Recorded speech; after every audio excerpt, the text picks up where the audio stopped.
Welcome back.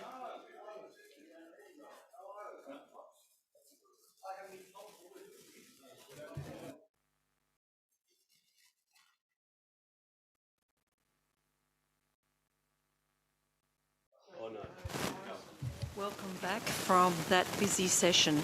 I hope that everyone has seen the email from Catherine D'Alessandro. If there are any difficulties, the information microphone is being turned upside down in front of me. The ballots are open, and a reminder to return to your virtual meeting hub home screen. Click on Take the Ballot button there, and then scroll down to the New button, and ballots will be open till 11:15.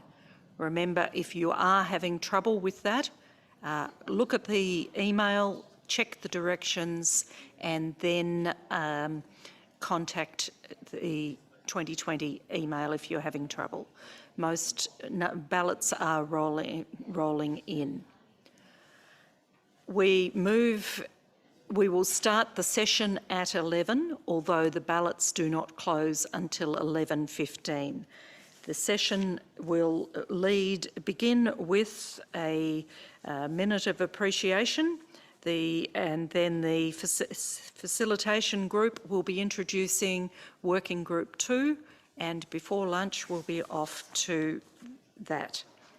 There is also right. So thank you very much. Concentrate on completing your ballot, continuing to pray for those 3 people and the standing committee, but for Cameron, Rachel and David, hold them in your prayers, and for all the meeting staff and office bearers as we adapt to this technology. Welcome back, moderator. Thank you, Isabel. We come now to a time when we give thanks and our appreciation. We are going to be hearing actually from Ikani Vaitoe, who is coming to us remotely. But our minute of appreciation is for Reverend Graham Harrison. Graham has been the well, actually, I'm going to leave that up to Ikani to introduce him, actually, and say a bit more about him. Ikani is a member of the Synod Standing Committee and also of the Ministry and Mission Committee, and he's going to present this minute of appreciation. Thank you, Ikani. Thank you, moderator. Members of Synod, my name is Ikani Vaitohe, Presbytery of Port Phillip West, and I work and live on the land of the Wathaurong people of the Kulin Nation. I pay my respect to the elders past, present and emerging. Moderator, it gives me great pleasure to present this minute of appreciation for the faithful leadership and diligent work of the Reverend Graham Harrison in the role of the chairperson of the Ministry and Mission Committee of the Synod of Victoria and Tasmania. Graham was appointed as the inaugural chairperson of the Ministry and Mission Committee following the Synod governance restructure. Graham took up this role and worked tirelessly to build the Ministry and Mission Committee into a team.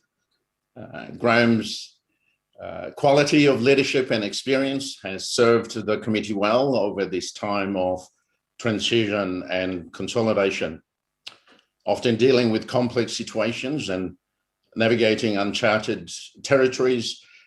Graham brought energy and experience, expertise in leadership and change development to the work of the committee.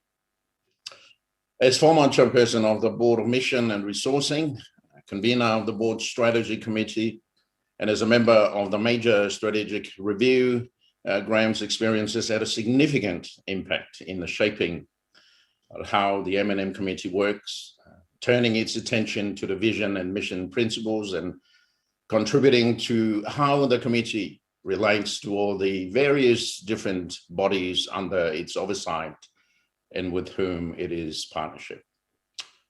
Graham's calm and gentle personality has brought strength to the role. He operates relationally with a pastoral approach that holds him in good stead, especially in developing positive working relationships across various Synod committees.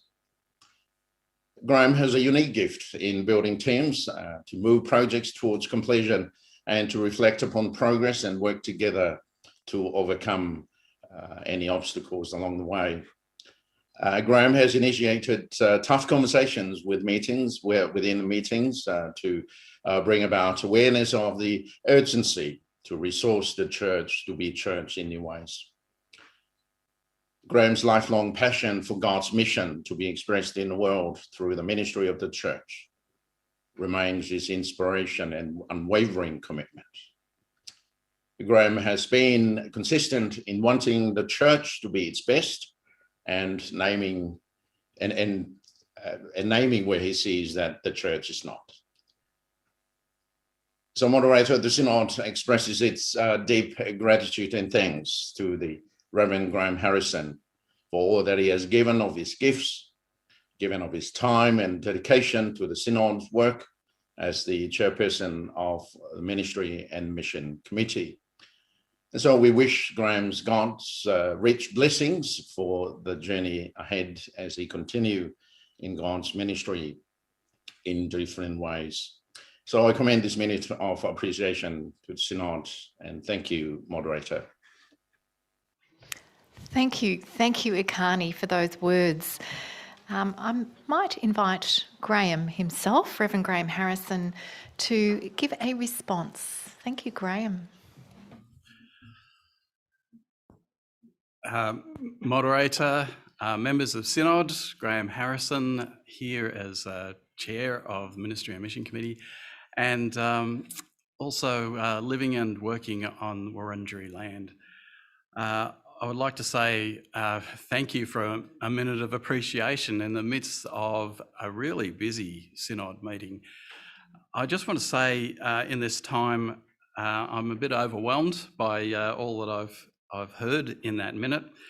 I just want to pick out a couple of things, I guess, that I want to say. A number of years ago, I had an epiphany about church meetings, and it was this, that without love, we are noisy gongs and clanging cymbals. Now, that may not be an original thought, I concede that. However, it was an epiphany moment because I suddenly realised that actually a lot of our meetings aren't that.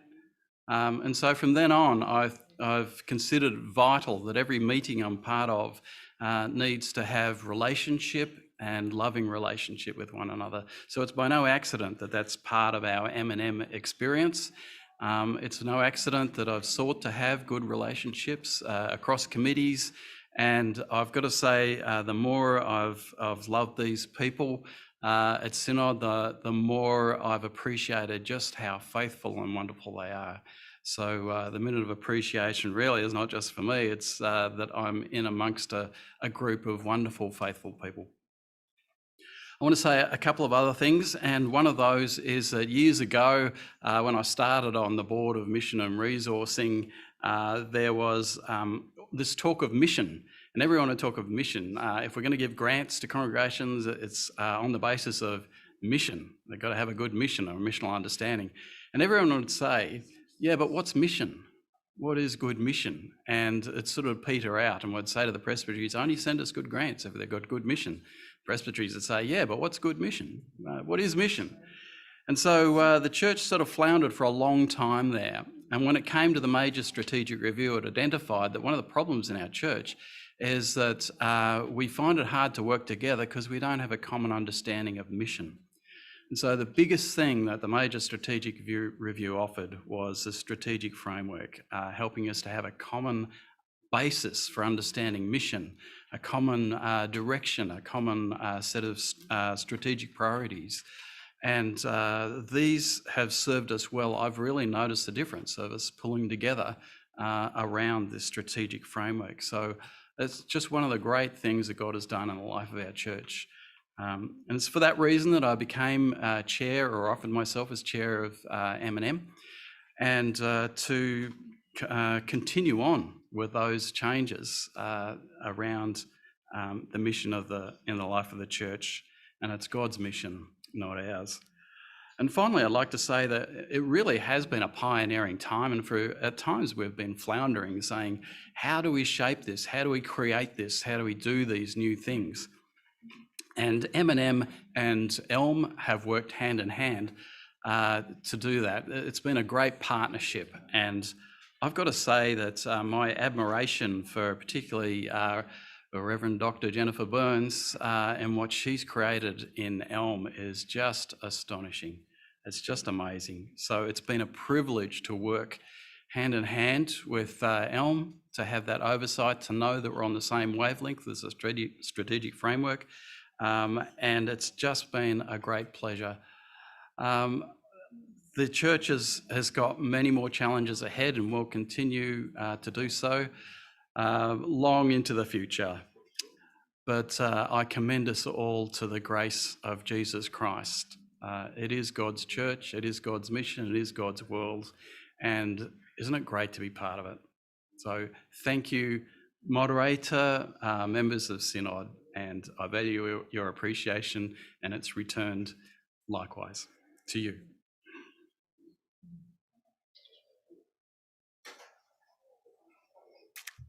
Thank you, Ikani, for your words. Thank you, Graham, for your graciousness as ever. I can't say much more other than thank you. Ikani has said so much, and so have you, Graham. I would like then, therefore, to put the proposal before you, which is Proposal 13, to affirm this minute of appreciation for Reverend Graham Harrison. Graham, I think you need to stay in the room rather than leaving just at the minute. So Proposal 13, you should see a pop-up poll come up before you.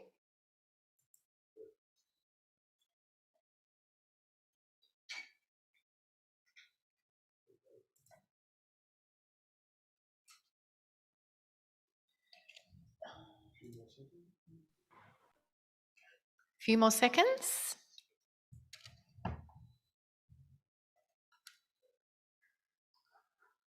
And the poll is closed.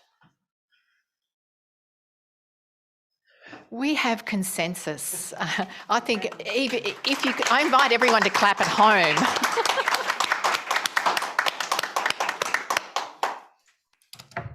Thank you, Graham.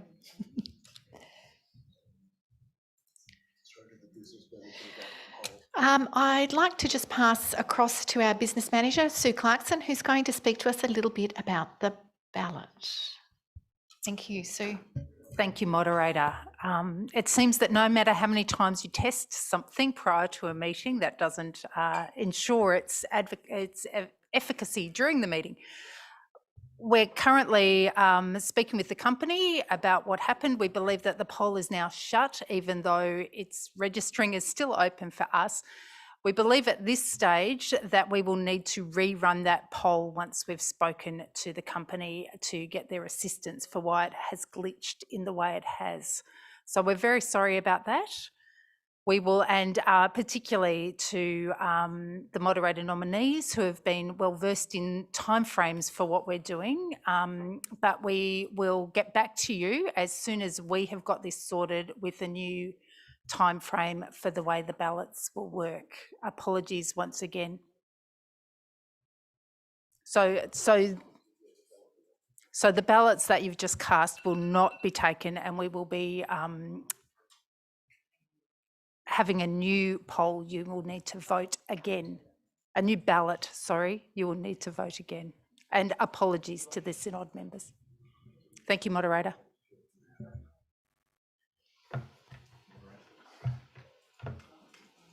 So just to confirm, we have a glitch with the ballot. Any any choices made in a ballot cast and submitted will not be taken. We will produce a new one once we have a solution, and we'll begin again that process, and we will keep you in touch with where we're at. Apologies. We come back now to feedback again from the facilitation group. With Reverend Ian Ferguson, convener of the facilitation group, to guide us.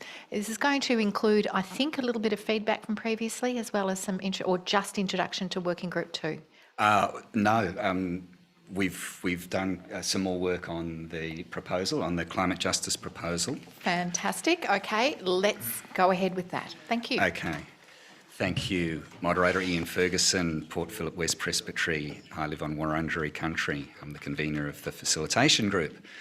So thank you to those who sent the facilitation group emails about issues of substance that they wanted to address in the proposal as it was. Now, there is a new proposal. Is that, I don't know if that's been circulated to people. Do people have that in front? Okay, so I'll start talking to it. It should appear in your email inboxes while this is happening. So, first of all, there were a couple of emails about the covenanting clause, and we've tweaked that in response. There was some suggested wording changes from Craig, which in the end we didn't use, although they were very good, thank you. But because the wording that we had been accepted and affirmed by the Congress, we felt that we needed to go with that. However, we did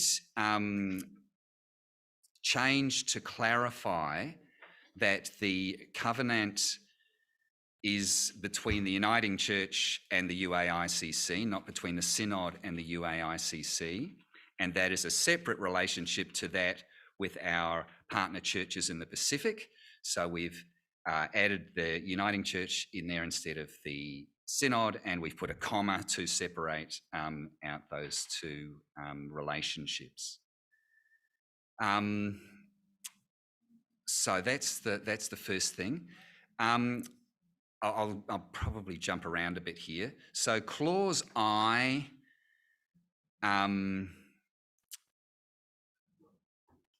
so in clause I, we had some input that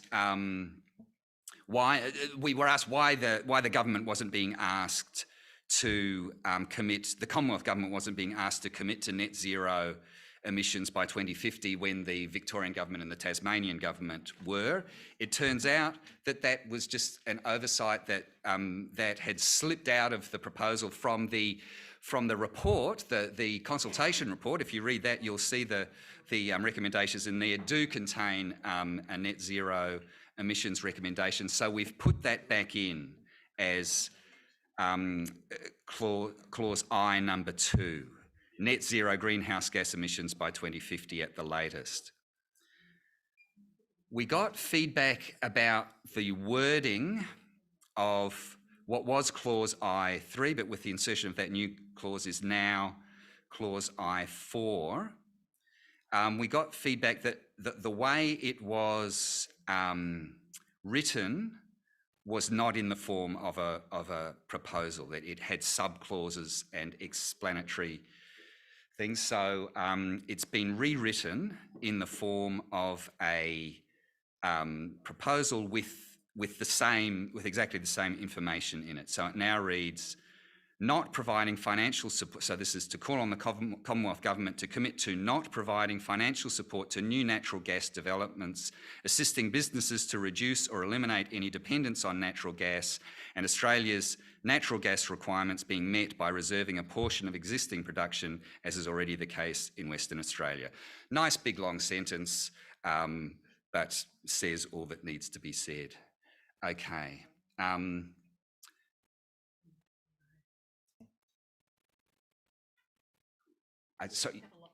I don't have a lot more time. Let me just whip through.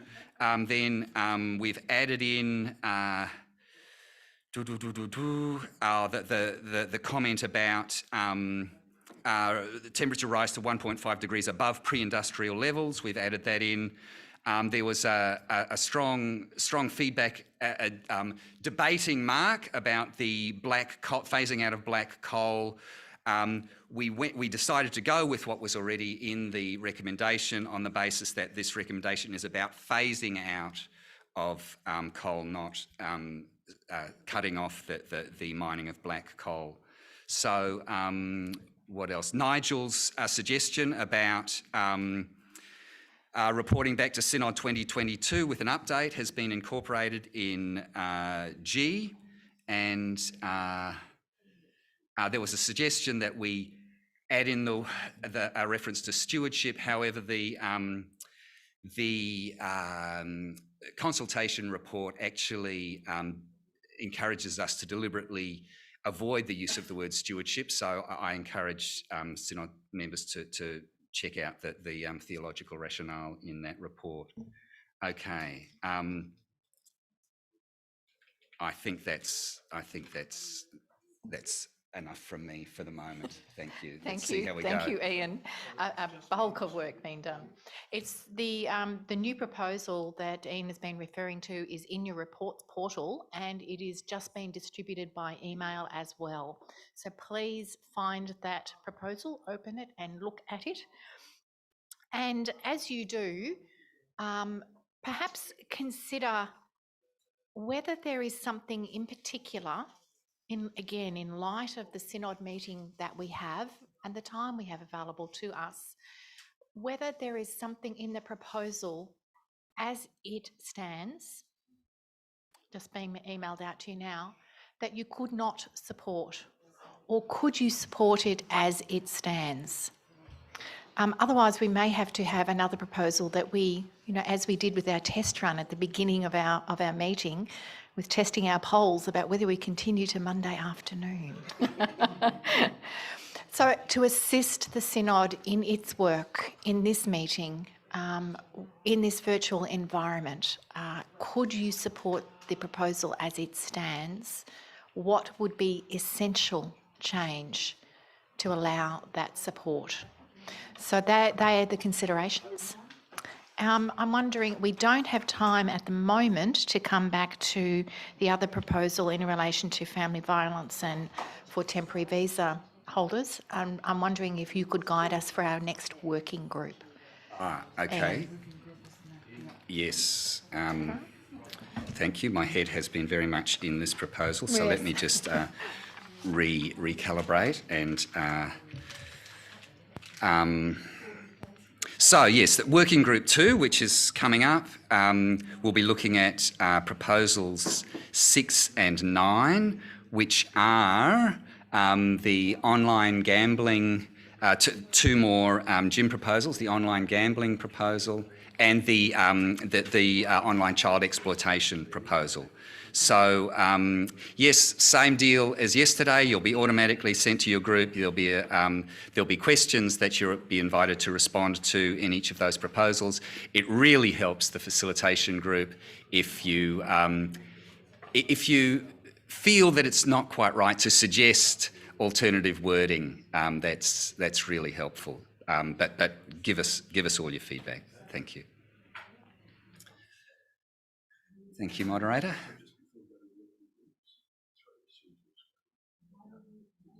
We are about to go to working groups now, and so just before we do, I'm going to pass over to our business manager, Sue Clarkson, to guide us a little in relation to both that and the ballot. Thank you, moderator. We were hoping to return from working groups at 12:25 to have a second ballot. What we will do is return from working groups to let you know where the ballot is up to, and hopefully repeat the first ballot at that point, and then we'll reschedule from there.